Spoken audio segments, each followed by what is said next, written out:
Then he doesn't stop there. That's good. That's pretty good. But then he says, the Son of God, I rely upon the Son of God, I have faith in him who loved me and gave himself for me.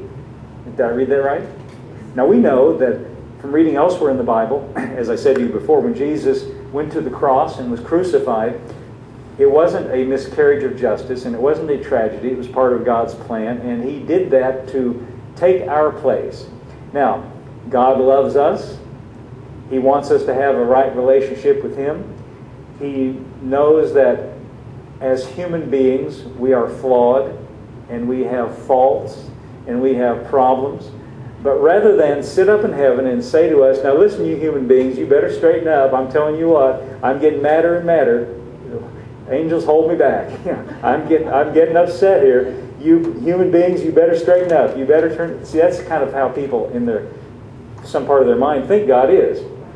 But rather than look at us and say, you've got faults, you've got flaws, you've got sins, you've got problems, I'm getting mad about it. He says, you've got faults, you've got flaws, you've got sins, and those faults and those flaws and those sins must be dealt with, but I will send Jesus and he will take your place, and I will deal with all of those faults and all of those flaws and all of those sins and everything that would ever disqualify you from standing in my presence. I will deal with it by punishing all of those things in the body of Jesus.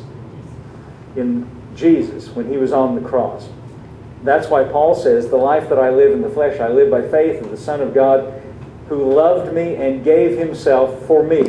Now what does it mean he gave himself? He gave himself on the cross so that, Paul says, him personally, he makes it personal to himself, so that I might be accepted with God. Because if Jesus takes away everything wrong with me in the eyes of God, then all that's left, well, what is left?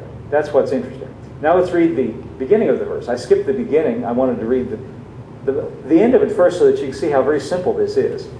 By faith in Jesus, and faith in Jesus who loves me and gave himself. See, he keeps that forefront in his mind that Jesus gave himself on the cross for me, to do something for me. Well, what did he do on the cross? He was crucified there. Well, if he was crucified, carrying my sins in his own body on the tree, Paul says, here's what it means to me. The first part of the verse says, I am crucified with Christ. Now, in reality, in a physical sense, he wasn't. But he says, this is how I see it. Because if Jesus was crucified carrying what was wrong with me, then in that sense, something of me was crucified with him. And I see myself crucified with him. I am crucified with Christ. The I there is the same I that would have said, I am trying to do better. I am bad but trying to be good. I am flawed but trying to correct those flaws. I am carnal but trying to be spiritual. The I that would otherwise be trying to be right with God. Paul says, I am, and here's what happened, I am crucified with Christ. Nevertheless, he says, I live. Now that's interesting. He says, I was crucified with Christ, but look at me, here I am. How do I see that? Yet not I. He says, I live, but it's not me. Now what I said to you a while ago is, if Jesus was crucified and died carrying our sins, and in a sense he took those things away, what's left? Well, here's what's left. He says, it's not me anymore. It's Christ that lives in me. Now the first verse I read to you today from John's Gospel, chapter 1, it says, as many as received him. As many as received him. You notice that it said as many as received him, meaning him personally. It didn't say as many as received a doctrine or an idea or a teaching. As many as received him. And it's really that real. As many as received him. And Paul here says, yet not I, but Christ lives in me. Now what that means is a change of identity has taken place. So rather than, as Christians, us looking at our lives and saying, I'm trying to do better, I'm trying to turn over a new leaf, Paul says, here's the way you should look at it. I no longer live, Christ lives in me. Well, how did that happen? Because I received him. Because when I believed and put my faith in him and transferred my faith from myself to him, in a sense said, Jesus, come into my life. Jesus, I receive you. He does exactly that. And Paul said, it's not me living anymore. It's Christ living in me. Now you can look in the mirror and say, well, it still looks like me in the mirror. Well, that's because he didn't come into you as a flesh body. He came into you in your spirit, on the inside. So the rest of, now remember, Where did Paul get this kind of idea? Where did he get this sort of notion? He got it from Jesus. Jesus explained to him, back there what we just read, he said, Jesus appeared to him and I will appear to you. Jesus explained to him what took place on the cross and what it means to a person who believes in that and puts their faith in him. Let me just look at a couple of other passages. Look in Romans chapter 6 just for a moment. This is a good one. I've had people say to me before as I talk about this, because this is a message of grace. Sometimes people have said, well, if God's not mad at me, and if He's already taken care of all my sins by putting them on Jesus, and if He's not upset with me, if everything wrong with me, He's already dealt with it ahead of time, well then, why shouldn't I just go and live a sinful, carnal, what prevents me from living a bad life? What's my motivation to live a Christian life? If it's not fear.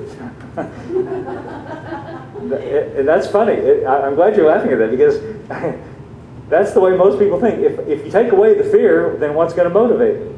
Well, I think that's a worthwhile question. And let's notice how Paul answers it, what he appeals to. In verse, in chapter 6 of Romans, he had just finished in chapter 5 by presenting a very, very powerful message of grace. And the way chapter 5 ends, he ends it this way. He says, wherever sin abounded, grace abounded more. Wherever sin was at its worst, grace was more. And that's a pretty powerful message of grace. And so, just like I described what people said to me, they said the same thing to Paul. And so here he is taking up one of the arguments against the message of grace, and he answers it in verse 1. Romans chapter 6, verse 1. What shall we say then? Shall we continue in sin, and that grace may abound? In other words, he got those same kinds of questions. And then his answer in verse 2 is, God forbid, how shall we that are dead to sin live any longer therein? Now notice he doesn't say what many Christians think he said. He doesn't say, how shall we that are trying to be dead? If you've been in church long enough, you've heard that sort of language. I'm trying to die to, and that's no different than saying I'm trying to turn over a new leaf, or I'm trying to do, it's I again. See, he did not say, how shall we that are trying to be dead? He says, we that are. We that are. Well, how did we get that way? Well, Galatians 2:20 said, I was crucified with Christ.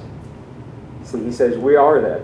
In other words, he's appealing to a mindset that says, we're already, well, let's just go and read it, and then I'll talk. Verse 3, know ye not. Now, whenever he says, know ye not, he means this is something you should know. Know ye not that as so many of us as were baptized into Jesus Christ were baptized into his death? By the way, Paul didn't invent baptism, water baptism. It was already going on. It was already happening. And originally, water baptism, see, he's going to present an idea about, he's going to use that as a way to present a mindset about what happened to us when we became Christians and by receiving Jesus. But baptism was already taking place. And originally, I think it was more or less seen as an initiation ritual. Everybody didn't see it the way Paul is going to explain it here. That's why you see different presentations of it in the book of Acts. Paul is taking something that was already going on. John the Baptist baptized. His disciples, before Paul became a Christian, they were baptizing. But here he's saying baptism that you've already, he's talking to Christians, experienced. Think of it this way. Know ye not as many of us as were baptized into Jesus Christ were baptized into his death? By baptism we mean it means to be submerged in the water and come up out of the water. Verse 4. Therefore we are buried with him by baptism into death, that like as Christ was raised up from the dead by the glory of the Father, even so we should walk in newness of life. Now, what's he doing in these verses? He's saying, when you were baptized, think of it this way.